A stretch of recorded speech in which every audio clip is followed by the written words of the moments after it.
Eu não quero terminar o programa de hoje sem falar dessa notícia do Supremo Tribunal Federal que impediu o UOL de auditar o sistema de distribuição de processos do tribunal. Que loucura!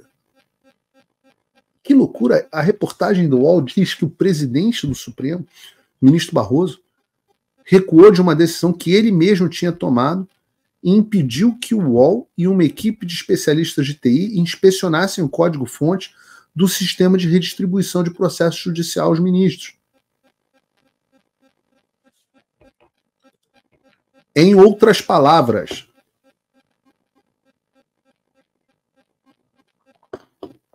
o Barroso não quer que especialistas inspecionem o código que controla para quem vai qual processo dentro do Supremo. Que, em tese, é para ser feito de forma aleatória, é um sorteio. Mas vocês devem lembrar, né? Toda hora a gente fala assim, que coincidência, o processo contra o Bolsonaro caiu com o Alexandre. Nunca cai com o André Mendonça, com o Nunes Marques, até mesmo com o Fux, pouca coisa cai, né? Vou dar um exemplo. O Zanin decidiu em um dia ação de 11,6 bilhões em favor do Lula. Aí já entra uma loucura que é, assim, é uma vergonha. Isso é uma vergonha. Esse é de emputecer de uma forma que é indescritível, né? O cara que era advogado do Lula não só é indicado para o STF e o Senado acata a indicação dele, tá bom, mas o cara ainda decide casos relacionados ao Lula. Porra! Não existe impedimento, não existe conflito de interesse. Zanin decidiu em um dia a ação de 11,6 bilhões em favor de Lula. Foram 23 horas e 49 minutos entre a escolha do relator, por esse sistema que a gente não consegue auditar se tem sorteio ou não, e a entrada da decisão no sistema da corte. A liminar suspende trechos da lei de desoneração. Olha a coincidência.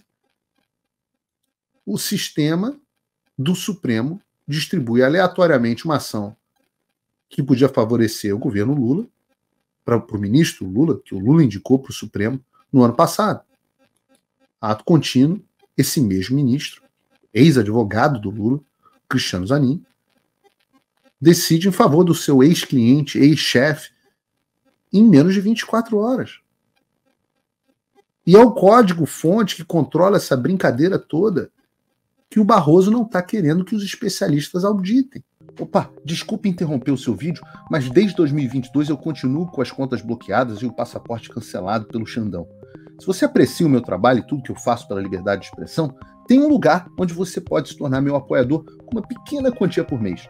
Acesse www.paulofigueiredoshow.com e torne-se meu apoiador, e aí você vai receber conteúdos exclusivos e desconto nos meus cursos. Ou então você pode se tornar meu patrono Gold e passar a me pautar, tem reuniões comigo, você entra para o meu grupo de WhatsApp, que eu uso sempre. O link para tudo isso está aí na descrição. Voltando ao UOL, olha só o retrospecto da reportagem. Volta com a reportagem do UOL aí para a tela, Bruno, por favor. Após 4 anos, o STF concordou com o pedido de Lei de Acesso à Informação. 4 anos! Um pedido de lei de acesso do UOL para obter acesso ao código-fonte do tribunal. Lei de acesso à informação é obrigação. O UOL diz, além de permitir a inspeção, o tribunal deu aval para fazer uma análise dos registros de uso do programa. A visita foi agendada e acertada com funcionários do tribunal, mas o STF mudou a decisão menos de 72 horas antes dela ocorrer. Dia depois, o Barroso vetou o acesso. Segundo ele, a análise do código-fonte poderia facilitar ataques de hackers e será feita no futuro sem data definida. O UOL recorreu da decisão do ministro nos termos da Lei de Acesso à Informação. Técnicos que acompanhariam a reportagem viram problemas na decisão, como o fato de estar baseado em conceitos errados de segurança e a falta de transparência judiciária.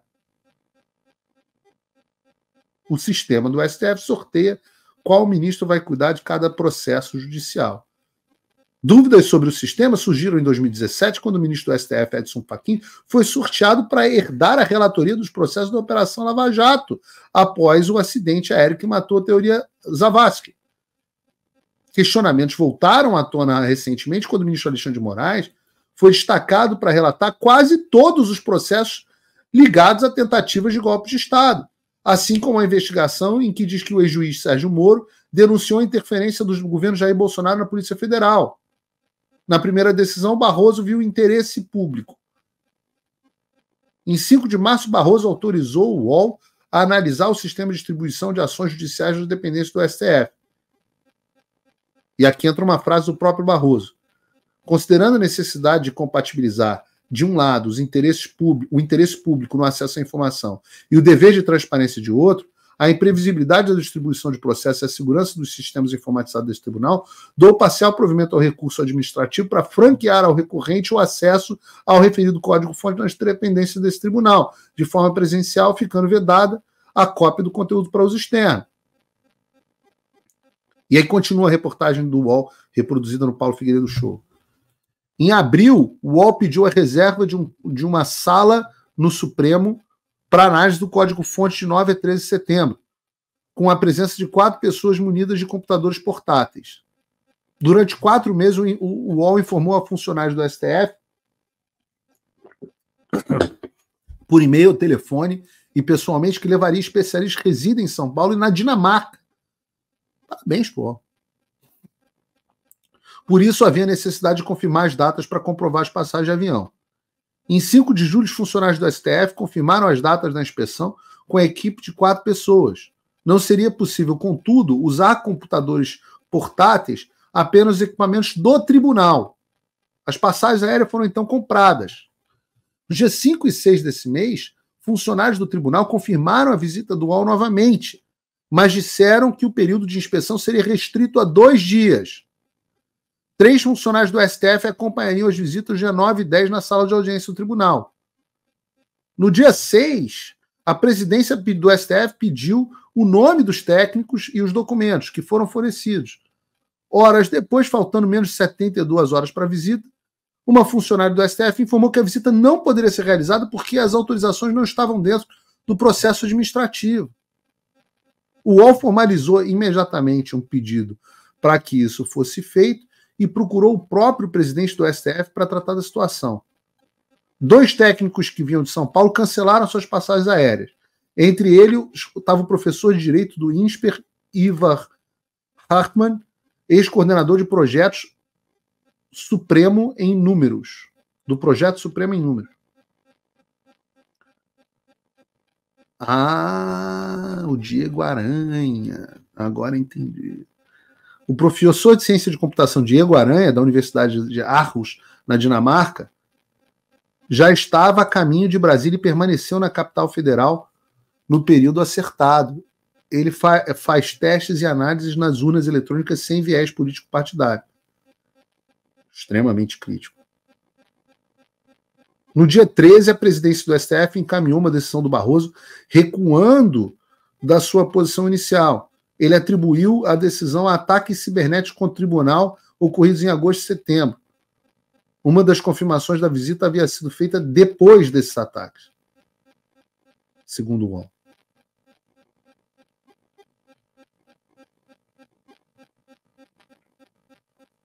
Que loucura!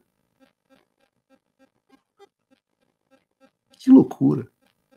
Continua aqui. Barroso citou uma análise encomendada pelo STF em 2018.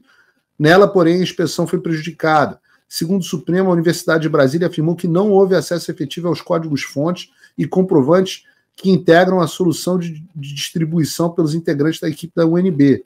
O UOL pediu uma entrevista com Barroso após a sua segunda decisão. Por meio da assessoria, o Barroso falou que não falaria com o UOL.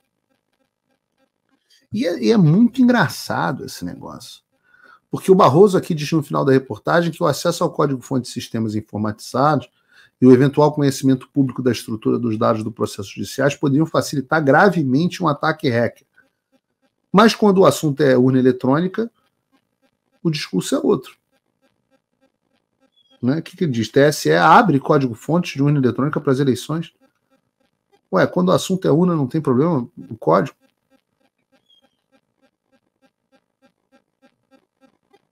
Que loucura. Será que se tivesse auditoria, a gente descobriria que os processos caem para os amigos, quando é um amigo do Supremo? Tem a questão dos escritórios de advocacia, cara. Né? Já pensou se o escritório da mulher do Alexandre de Moraes acontece sorteio e cai com o Alexandre de Moraes? Tem que cair num amigo, né? Por exemplo, todos eles têm lá, não todos, mas quase todos eles têm parentes em escritório de advocacia. Um dia essa caixa preta vai ser aberta.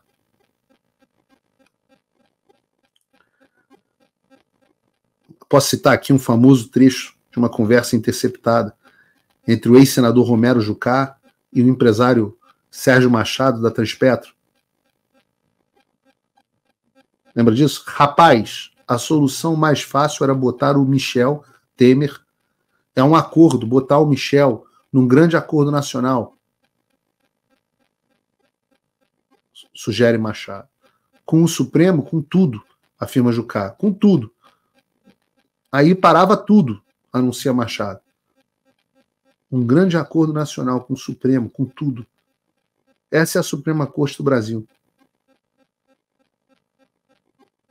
Uma loucura isso, cara. Realmente o STF virou uma várzea mesmo. Eles falam de ataque às instituições. Quem descredibiliza mais a instituição do que isso aqui? Eu estou lendo uma reportagem do UOL, não vem dizer que eu estou atacando a instituição, não.